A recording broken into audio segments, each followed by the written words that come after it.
Hello everyone and welcome back to the channel. It's funny to tears. Today, we're diving into a topic that strikes fear and laughter into the heart of every office worker, every student, and anyone who's ever been part of a group email chain. We're talking about the digital facepalm, the moment your heart drops into your stomach, the one and only. Accidental reply all. We've all been there, right? You get an email sent to a massive group. Maybe it's a company-wide announcement, a project update for 20 people, or an invitation to a family reunion.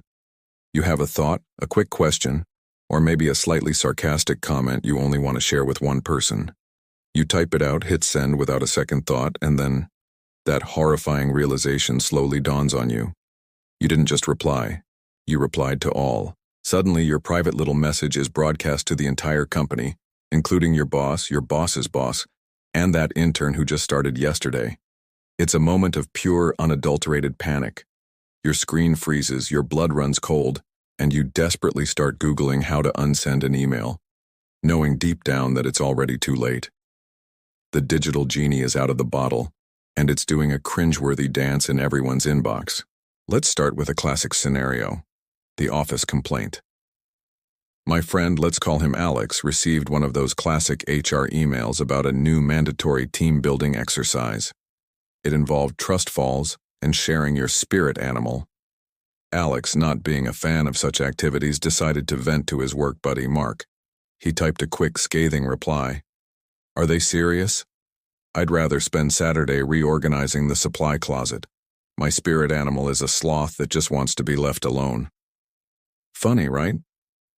Except he didn't send it to Mark, he sent it to the entire 200-person office, including the head of HR who organized the event. The silence that followed was deafening.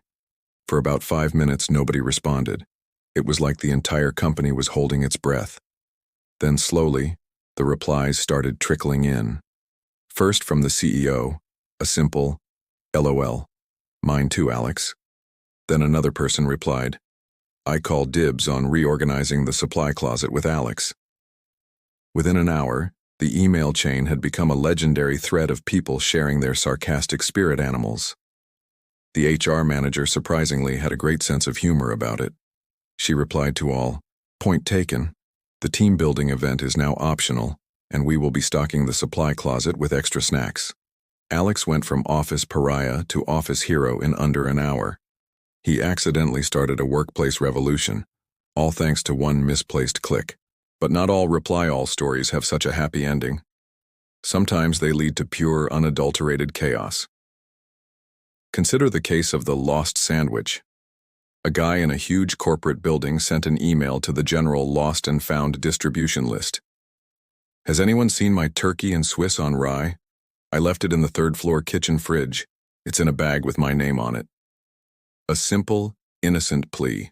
What happened next was a masterclass in email anarchy. Someone replied all, "Was it good?" Another replied all, "I saw a suspicious-looking sandwich on the 5th floor, but it might have been ham." This opened the floodgates. For the next 3 hours, hundreds of employees hijacked the email thread. People started debating the merits of turkey versus ham. Others offered fake sightings of the sandwich. Last seen heading towards the elevator, possibly trying to escape. Someone else attached a missing poster they'd designed for the sandwich, complete with a dramatic photo of a turkey and Swiss. The IT department had to send out a company-wide plea, begging people to stop replying all. They called it Sandwichgate. The original guy never found his lunch, but he inadvertently gave the entire company an afternoon of productivity-destroying entertainment.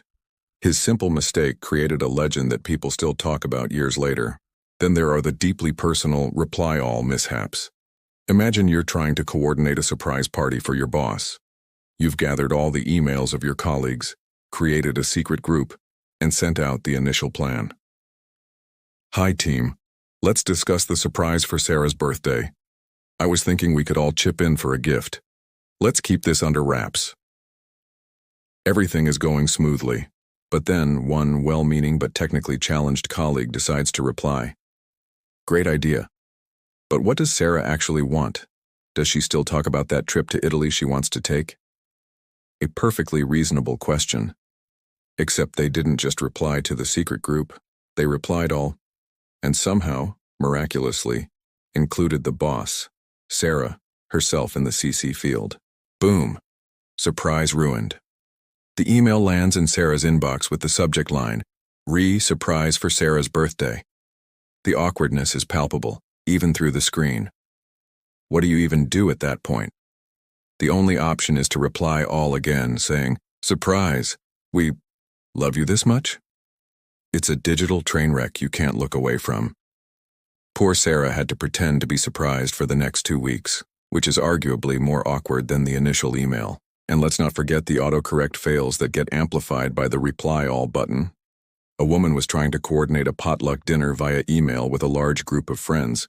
She intended to type, "I'll bring my famous artichoke dip." But her phone, in its infinite wisdom, decided to autocorrect artichoke to something, well, something far less appropriate for a dinner party. Before she could notice, she hit send. Instantly, 20 of her friends received an email announcing she was bringing a very, very strange dip to the party. The replies ranged from confused question marks to crying, laughing emojis. Her follow-up email, frantically sent moments later, was a flurry of capital letters and apologies. "I meant artichoke dip." The damage was done. To this day, her friends refuse to let her forget it. Every time there's a potluck, someone asks, "So, are you bringing your famous dip?" These moments, as mortifying as they are at the time, are what make life interesting.